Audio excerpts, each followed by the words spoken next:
J'imagine que tu dois être plus qu'habitué à entendre que le sucre est l'essence de ton corps, n'est-ce pas? Et que sans glucose, ton cerveau s'éteint. Eh bien, écoute bien ce que je vais te dire, parce qu'en réalité, on ne t'a raconté que la moitié de l'histoire. Et il se trouve que la moitié qui manque est justement celle-là. Celle qui en fait est en train de t'épuiser et de te causer encore plus de problèmes. Le sucre n'est pas de l'essence. En réalité, le sucre agit dans tes cellules exactement comme le fait l'acide dans une batterie. Si tu dépasses la limite, il les corrode. Eh bien, si tu as déjà ressenti que, une heure après avoir mangé, ton cerveau se transforme en mélasse, ou si tu as l'impression que peu importe combien tu bois d'eau, ta peau reste sèche et tes yeux fatigués, ce n'est pas parce qu'il te manque de l'énergie. C'est tout simplement que ta batterie interne est en train de fondre, littéralement. Dans cette vidéo, nous allons passer en revue la biophysique, que ton médecin ne t'a probablement jamais expliquée. Et nous allons voir comment le sucre dissout le cristal de ta vie. Et surtout, et c'est le plus important, nous allons analyser comment mettre un blindage haute technologie sur ce cristal, qui est ton milieu interne, afin que tu puisses à nouveau briller, sans que tes plombs ne sautent. Eh bien, je vous souhaite la bienvenue dans le domaine complexe de l'ingénierie du blindage cellulaire moderne. Dans les vidéos précédentes, je t'ai remis le manuel des 6 familles d'aliments. Tu as appris à nettoyer le marécage avec du céleri, à sceller les fissures avec des graines de chia et à fabriquer de l'eau métabolique avec de la grenade, parmi beaucoup d'autres fruits ou légumes. Et avec cela, ce que tu as essentiellement, comme je te le disais, c'est le logiciel de la haute fidélité. Mais maintenant se pose le problème d'ingénierie. Cela ne sert à rien d'avoir le meilleur système d'exploitation du monde si tu permets qu'un solvant pénètre dans le matériel et le transforme en soupe. Pour comprendre le sucre, il faut d'abord comprendre ce que nous sommes. Et pour cela, rien de mieux que de commencer par ce que nous ne sommes pas. Et nous ne sommes pas des sacs de réactions chimiques. C'est très important de le comprendre. Nous sommes des cristaux liquides. Et en ingénierie, un cristal liquide est essentiellement un état de la matière qui combine l'ordre d'un solide avec la fluidité d'un liquide. Et c'est exactement ce qu'est l'eau structurée H3O2 à l'intérieur de tes cellules. Ce n'est pas une eau libre, c'est un réseau parfaitement organisé par des ponts hydrogène. Ce réseau est à fibre optique et c'est lui qui permet à un signal électrique de voyager de ton œil à ton cerveau en quelques millisecondes. Si l'eau est ordonnée, le signal file à toute vitesse. Et si l'eau est désordonnée, le signal se perd tout simplement. Eh bien, c'est ici que le sucre entre en jeu. Et c'est là que la plupart des nutritionnistes ne font qu'effleurer la surface. Tu vois, en biophysique, nous classons les substances en 2 camps. D'un côté, il y a les cosmotropes ou créateurs d'ordre, et de l'autre, les chaotropes ou créateurs de chaos. La molécule de glucose possède une caractéristique physique qui la rend, et c'est ce qui la rend, létale. Elle est hérissée de groupes hydroxyle, et ces groupes sont de véritables aspirateurs d'hydrogène. Et que se passe-t-il lorsque le sucre inonde ton sang et tes cellules? Eh bien, il se passe que le glucose, qui a une affinité pour l'eau bien supérieure à celle de tes protéines ou de ton ADN, provoque le désordre. Et qu'est-ce que cela signifie? Eh bien, cela veut dire que le sucre commence à voler les ponts hydrogène, qui maintenaient ton eau structurée sous forme de cristal. Parce que, pour que tu comprennes avec un exemple, c'est très similaire à ce qui se passe en hiver. Quand il y a de la neige sur les routes et qu'on met du sel pour enlever la glace à cause de la neige. Le sel ne réchauffe pas la glace. Ce que fait le sel, en fait, c'est de briser physiquement la structure cristalline de la glace. Et il l'oblige à se transformer en eau liquide à certaines températures, dans lesquelles, pourtant, elle devrait rester solide. Eh bien, figure-toi que c'est exactement ce que fait le sucre ordinaire, avec ton eau structurée tout simplement. Le sucre est comme le sel de toutes tes cellules. Et lorsque tu consommes trop de sucre, tu ne gagnes pas d'énergie. Ce que tu fais en réalité, c'est déclencher un processus qui fait fondre ton infrastructure. Et c'est aussi dur que ça en a l'air. Ce sucre fait que le cristal liquide de ta zone d'exclusion, etc., s'effondre tout simplement. Ton eau structurée redevient de l'H2O chaotique et, à cet instant précis, ta conductivité électrique disparaît. Tu vois, la deuxième loi de la thermodynamique nous dit que l'univers tend vers le désordre, ce qu'on appelle l'entropie. Et rester en vie, c'est essentiellement lutter contre l'entropie, et être en bonne santé, c'est maintenir l'ordre moléculaire. Eh bien, il se trouve que le sucre est une injection massive d'entropie dans ton corps. En rompant les ponts hydrogène, le sucre augmente le mouvement aléatoire des molécules d'eau et, sans t'en rendre compte, ce qui t'arrive, c'est que tu passes d'un système de communication à haute vitesse à un bruit blanc moléculaire. Et c'est pour ça que tu te sens fatigué. Ce n'est pas seulement à cause d'une chute de sucre, même si c'est aussi le cas. C'est que tes cellules ont perdu la capacité de transmettre l'information. Le matériel devient tout mouillé et vraiment désorganisé. Et ton cerveau, confus, essaie de penser à travers une flaque d'eau. De l'eau sale et trouble au lieu d'un cristal de quartz liquide et pur. Comme tu peux très bien l'imaginer, si tu ne parviens pas à stopper rapidement ce processus de fonte, tout le bore contenu dans la poire ou les précieux électrons que tu reçois du thé matcha ne serviront absolument à rien.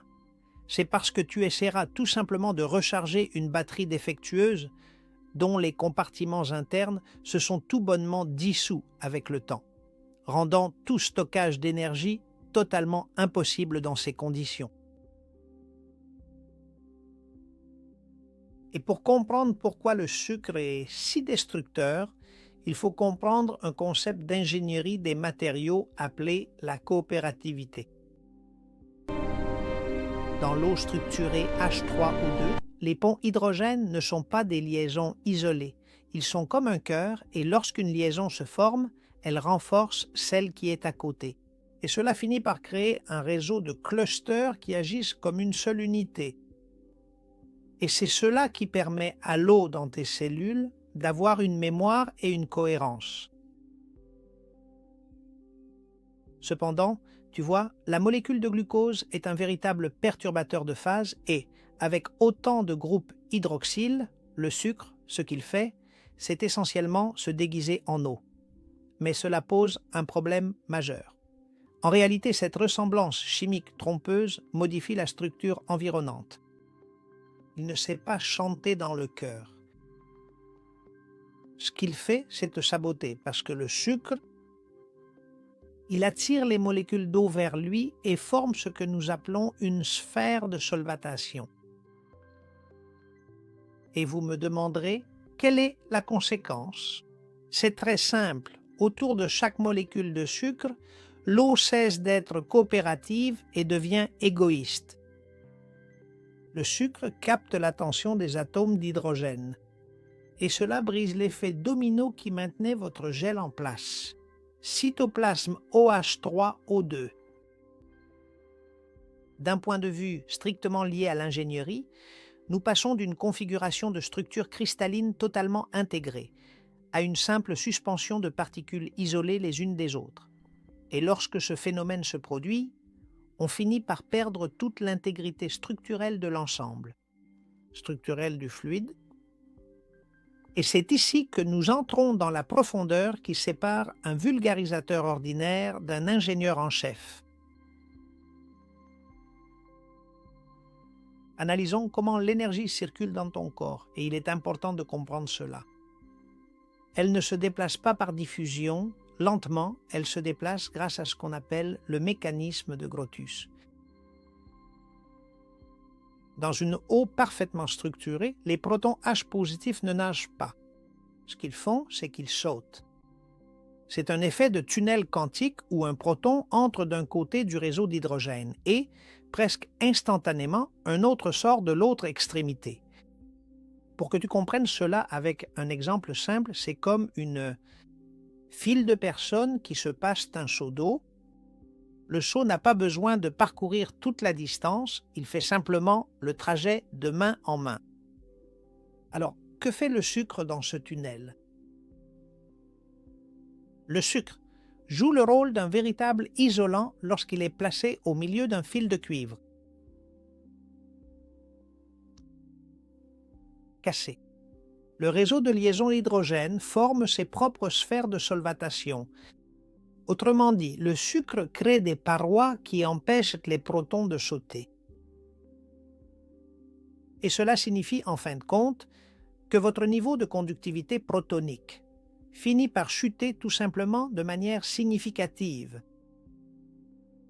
Et c'est pourquoi, lorsque tu as des pics de glucose, ta pensée devient lente.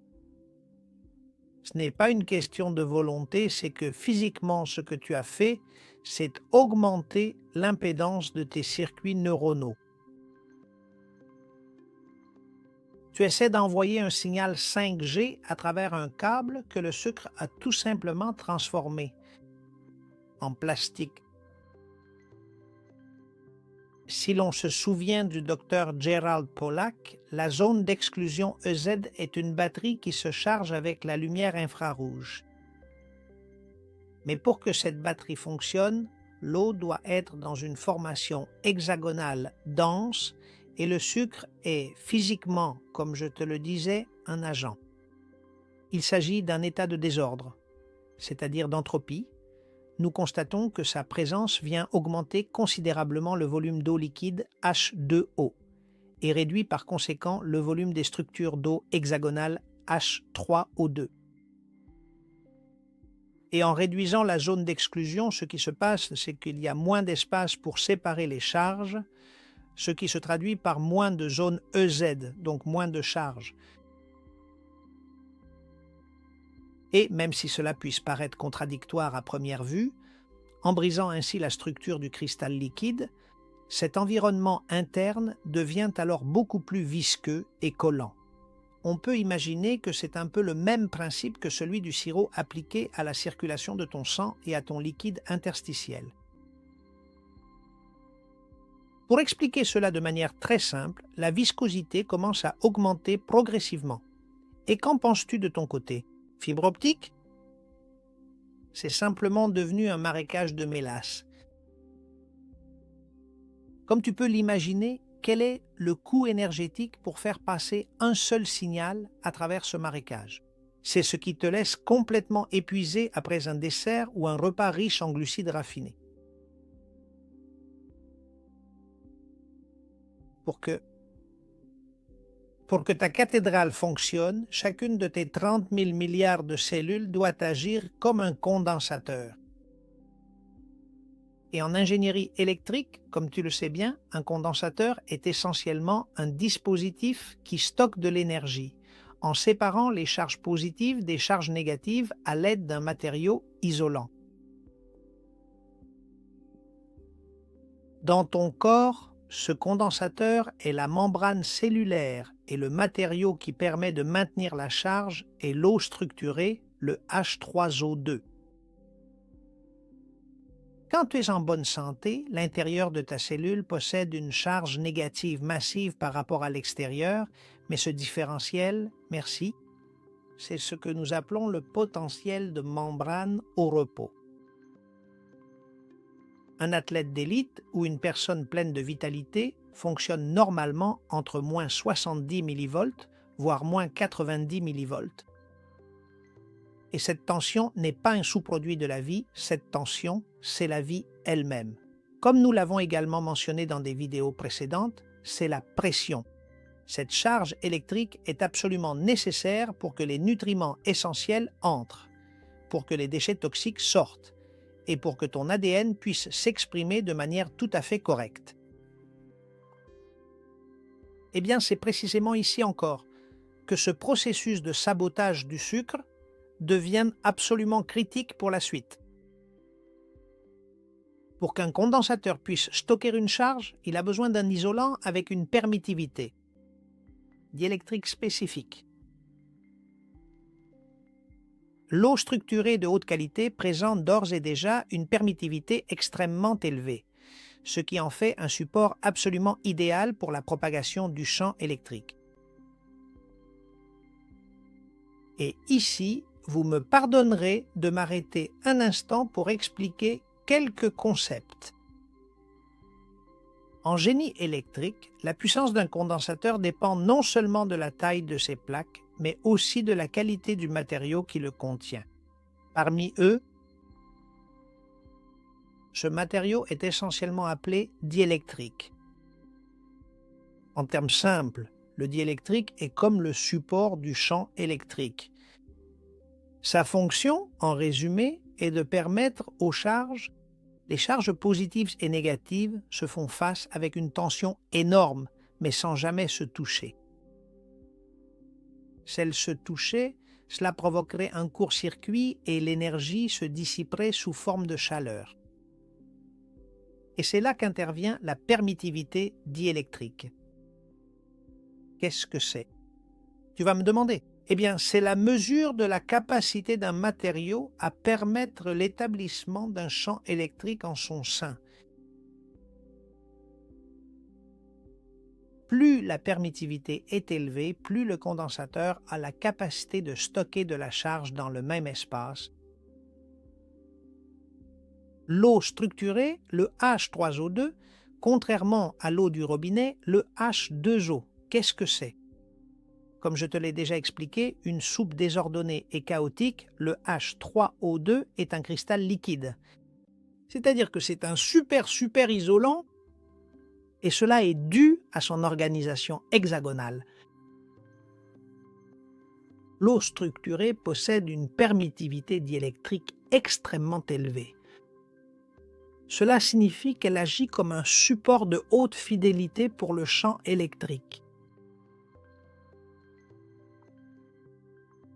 C'est ce qui permet à la membrane cellulaire de supporter une tension de moins 70 mV et plus sur une distance de seulement quelques nanomètres. Autrement dit, et pour que tu comprennes, c'est le support parfait. Mais lorsque le sucre entre en scène, il agit comme un solvant qui réduit, cette permittivité. En raison de la désorganisation des molécules d'eau, le matériau isolant finit par devenir défectueux. Sa permittivité électrique chute brusquement et toute la charge accumulée finit par s'échapper. C'est encore pire car sans le réseau de liaison hydrogène pour maintenir les charges séparées, les protons positifs et les électrons négatifs commencent à se mélanger. Et qu'est-ce que cela signifie? Court-circuit. Mais il ne s'agit pas d'un simple court-circuit, il s'agit d'un court-circuit moléculaire. La batterie de ta cellule commence à perdre sa charge par les parois et ce n'est pas que tu manques de carburant, c'est simplement que le réservoir a des trous électriques et que l'énergie se dissipe sous forme de chaleur inutile au lieu d'être utilisée pour un travail biologique.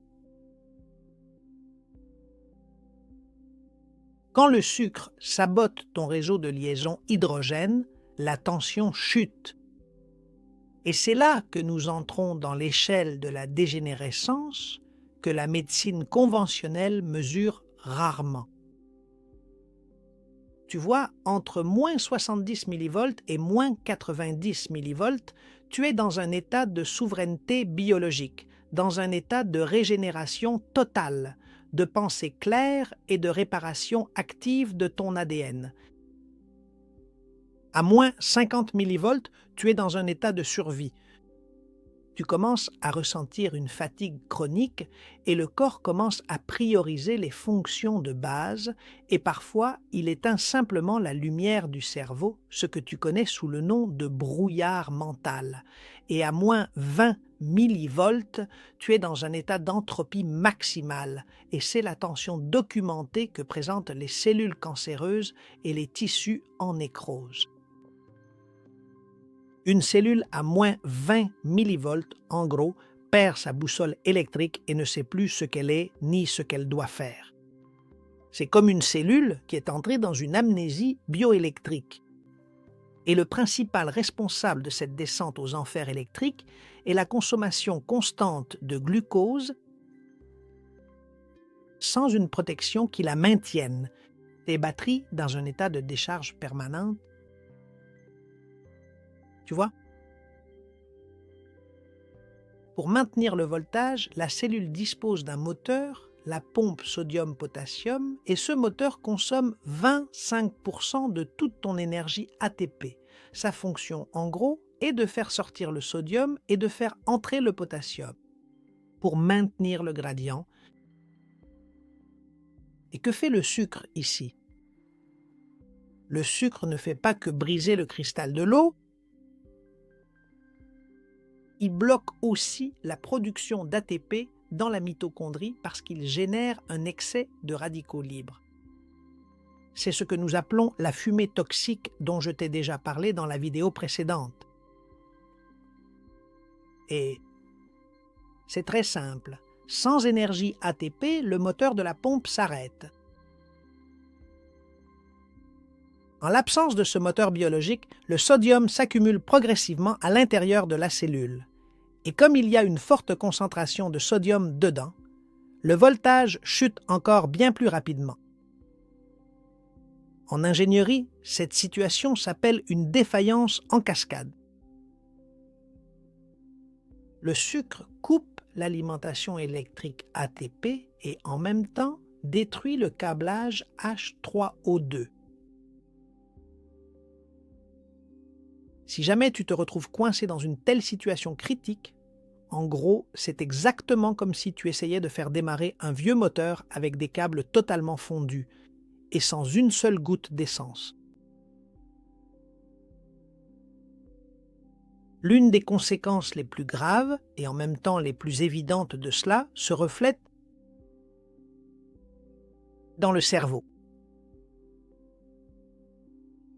Le cerveau humain est l'organe qui a les besoins en énergie électrique les plus élevés. Et vos pensées sont en fait des schémas de voltage. Quand le sucre fait fondre le cristal liquide de tes neurones, le signal ne voyage plus par le tunnel de protons dont je t'ai parlé tout à l'heure. Le signal se disperse simplement. Imagine essayer d'écouter une symphonie sur une radio qui subit une interférence massive. La symphonie est là, mais tu n'entends que des parasites. Et ces parasites, c'est ce que tu ressens comme de l'engourdissement mental. Ton cerveau dépense une quantité d'énergie colossale parce qu'il essaie de nettoyer un signal que le sucre salit physiquement. Le sucre te vole ta bande passante cognitive et, pour éviter que ta cathédrale ne soit inondée, merci. Et pour qu'elle maintienne sa structure électrique, ce dont tu as essentiellement besoin, c'est d'un moteur de pompage constant. Et ce moteur, c'est la pompe sodium-potassium. C'est, sans aucun doute, une protéine complexe qui traverse la membrane cellulaire et dont la seule mission est de lutter contre l'entropie. Et quelle est-elle? La logistique du voltage. Comme je te l'ai déjà expliqué dans d'autres vidéos, ce moteur sodium-potassium effectue un échange inégal de façon délibérée. Il fait sortir 3 ions sodium vers l'extérieur et fait entrer 2 ions potassium à l'intérieur. Comme tu fais sortir plus de charges positives que tu n'en fais entrer à l'intérieur de la cellule, celle-ci devient essentiellement plus négative. C'est une opération d'ingénierie mathématique très simple. 3 moins 2 égale 1 net. Et ce cycle se répète des milliers de fois par seconde. Et grâce à ce déséquilibre maintenu de force, tu génères ce coussin d'énergie. Merci. De moins 70 millivolts. C'est-à-dire que ce moteur est tellement crucial qu'il consomme environ 25% de toute l'énergie ATP produite. Et cela se passe en ce moment même pendant que tu regardes cette vidéo. Et tu verras, si tu es un neurone, cette dépense peut atteindre jusqu'à 70%. Regarde à quel point c'est important. Ton corps préfère souvent éteindre d'autres systèmes plutôt que de laisser ce moteur s'arrêter, car si la pompe s'arrête, la cellule s'égalise avec l'extérieur, perd son identité et meurt. Et c'est ici que le sucre cesse d'être un simple problème de poids, pour devenir un véritable sabotage mécanique. Pour que tu comprennes mieux, le sucre attaque la pompe sodium-potassium sur 3 fronts énergétiques. Le premier, c'est la glycation ou caramélisation mécanique. L'excès de glucose dans le sang réagit avec les protéines de la pompe dans un processus appelé glycation. Imagine que c'est comme si tu versais du caramel liquide dans un moteur de précision. Que penses-tu qu'il se passerait? Les pièces commenceraient à coller entre elles. Eh bien, c'est exactement ce qui se passe avec l'excès de glucose. La pompe perd de la flexibilité et ne peut plus pivoter pour échanger les ions. Le moteur, à cause de la simple friction moléculaire, ralentit. Le deuxième point d'attaque, c'est la captation du magnésium. Il se trouve que la pompe sodium-potassium n'est pas seulement une protéine, c'est une enzyme qui nécessite une activation spécifique. Et cette activation est assurée par le magnésium. Sans magnésium, elle ne s'active pas et l'ATP ne peut tout simplement pas libérer son énergie pour faire fonctionner la pompe. Il se trouve que le métabolisme du sucre consomme des quantités industrielles de magnésium. Pour chaque molécule de glucose que tu traites, tu épuises tes réserves de magnésium. Pour résumer la situation de manière simple, lorsque tu consommes régulièrement du glucose, tu encourages activement et sans le savoir un processus de sabotage interne de ton propre corps. Et quel est le résultat? Vous laissez votre propre moteur sans bougie d'allumage. Vous avez le carburant ATP, mais il vous manque l'étincelle pour l'enflammer, c'est-à-dire le magnésium. Et puis il y a le troisième flanc, la fumée, mitochondriale. Comme je l'ai mentionné précédemment, la transformation du sucre est fondamentalement une combustion impure.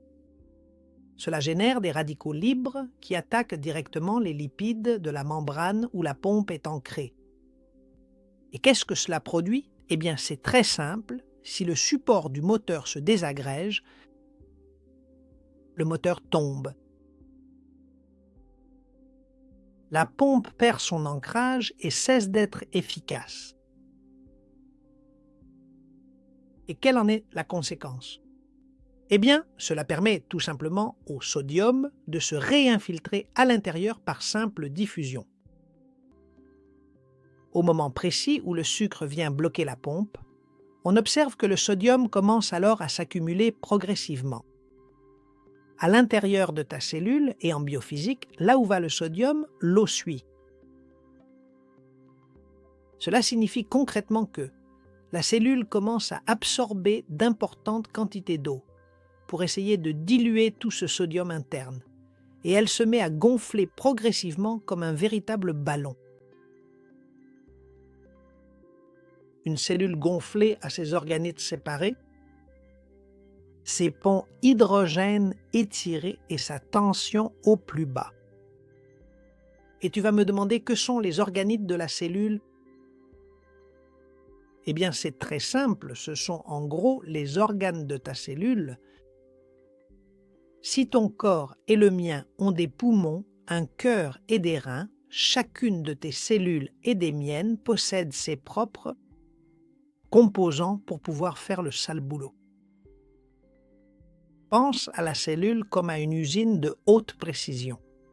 Eh bien, les organites sont les machines individuelles de la chaîne de montage, la mitochondrie et la chaudière, le noyau et le bureau des plans, et l'ADN et les ribosomes sont les imprimantes 3D.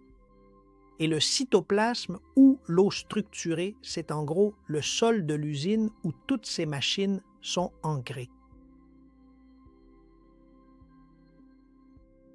Au moment même où je t'explique que les organites commencent à s'écarter les uns des autres et que la cellule se met à gonfler de façon spectaculaire, exactement comme un gros ballon, cela devient alors une véritable et totale catastrophe sur le plan logistique.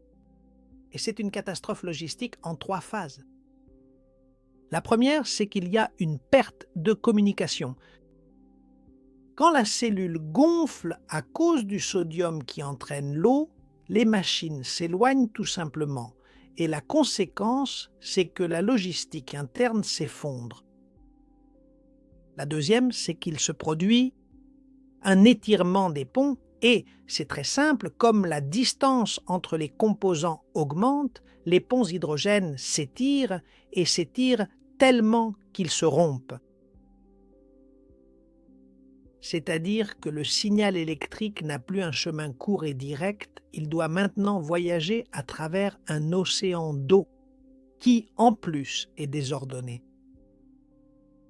Et la troisième, qui en est une conséquence, c'est qu'il y a une chute d'efficacité. C'est comme si sur une chaîne de montage, tu devais courir 50 mètres pour apporter une vis d'une machine à une autre. La dépense énergétique augmente, la production s'arrête et, au final, les machines s'arrêtent.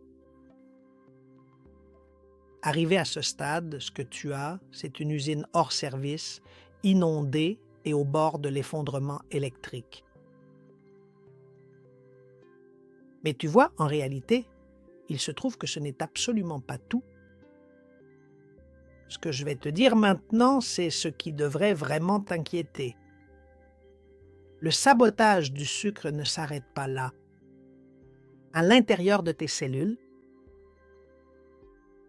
et je sais que ce que je viens de te raconter peut ressembler à un film d'horreur pour ta biologie. Nous avons vu comment le sucre, ce tueur silencieux, n'est pas de l'essence, mais en réalité un solvant qui, en gros, fait fondre ton cristal liquide et transforme ta fibre optique en un marécage de mélasse. Nous avons aussi vu comment il provoque un court-circuit dans tes cellules au point de faire chuter ta tension d'un niveau de souveraineté à un simple niveau de survie. Et nous avons également vu comment il grippe le moteur de ta pompe sodium-potassium et te laisse sans énergie et avec les cellules gonflées comme des ballons sur le point d'exploser. Eh bien, arrivés à ce point, il est normal que tu penses ou que tu sois tenté de me demander « Moi, José Maria, suis-je encore à temps de sauver mon infrastructure ou mes câbles sont-ils tout simplement déjà grillés ?» Et c'est ici que je veux être très clair avec toi et diminuer un peu la tension. Tu vois, ton corps et le mien sont la pièce d'ingénierie la plus incroyable et résiliente qui existe. C'est un véritable organisme autoprogrammable et c'est ainsi que tu dois le voir et l'interpréter. Et je ne te dis pas cela pour t'effrayer, mais je le fais pour que tu arrêtes de te battre contre des fantômes et que tu comprennes enfin pourquoi tu te sens fatigué. Ta fatigue n'est pas de la paresse et ce n'est pas non plus un manque de volonté, c'est de la pure et simple physique des matériaux. Et la bonne nouvelle, c'est que Tout comme un ingénieur peut nettoyer un moteur et recouvrir un câble, toi aussi, tu peux reconstruire ta protection.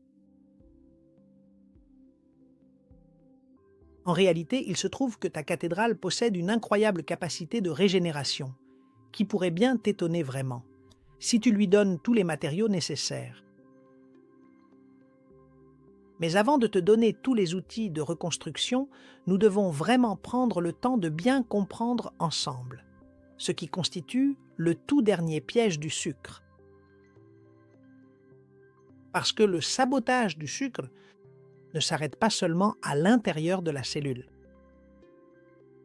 Il existe un niveau supérieur de chaos qui décide de détourner l'eau de toute ta ville biologique. Dans la prochaine vidéo, nous allons voir quelque chose qui va te bouleverser, ce qu'on appelle la tyrannie cosmétique.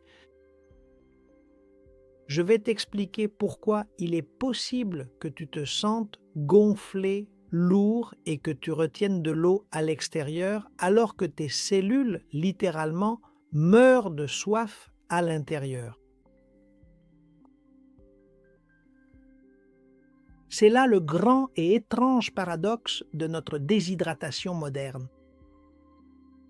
Mais tu verras, ce ne sera pas le plus important de la prochaine vidéo.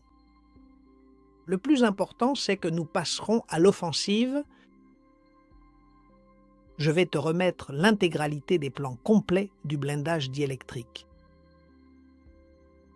Nous allons découvrir ensemble comment utiliser les graisses de haute fidélité pour que tu puisses parvenir à bâtir une sorte de véritable bunker totalement impénétrable, au sein même de tes membranes. Nous allons faire en sorte que la prochaine fois que le sucre essaiera d'entrer, il se retrouve face à un véritable mur d'ingénierie qu'il ne pourra pas franchir. Ne manque pas la deuxième partie, car c'est là que nous cesserons d'analyser le désastre qu'il faut comprendre et connaître et que nous commencerons vraiment à récupérer ta souveraineté biologique face au sucre. Je t'attends là-bas pour que, ensemble, nous puissions ériger ce blindage. Et si cette vidéo t'a plu et que tu penses qu'elle peut être utile à d'autres, tu me rendrais un grand service en la partageant, car ainsi tu m'aides à diffuser le savoir. Comme je te le dis toujours en avant, toujours en avant. Et je te lis dans les commentaires